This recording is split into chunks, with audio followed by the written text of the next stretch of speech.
مفید گھریلو ٹوٹکے۔ سرخ مرچ کو کیڑا لگنے سے کیسے بچائیں؟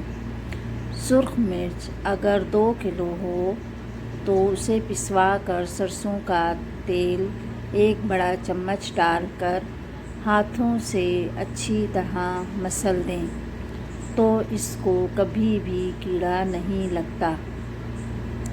بریانی کے چاولوں کو چپکنے سے بچائیں، مگر کیسے؟ بریانی کے چاول ابالنے سے پہلے پانی میں 2 یا 3 چھوٹے چھوٹے ثابت پیاز ڈال دیں اور تھوڑا سا لیموں کا رس نچوڑ دیں۔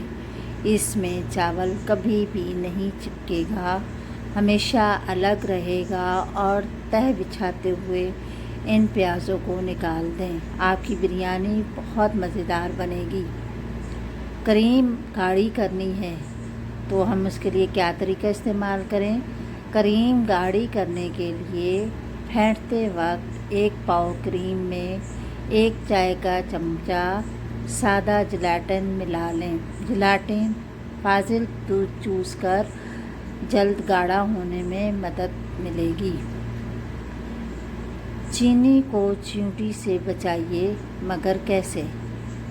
چینی کے ڈبے میں اگر 3-4 لونگ ڈال دیے جائیں تو چیونٹیاں چینی کے قریب نہیں آئیں گی۔ امید ہے آپ کو میری ویڈیو اچھی لگی ہوگی۔ پلیز چینل کو سبسکرائب کیجیے، شیئر کیجیے، لائک کیجیے۔ انشاءاللہ اگلی ویڈیو میں اور مزید گھریلو ٹوٹکے لے کر حاضر ہوں گی۔ اجازت دیجیے۔ اللہ حافظ۔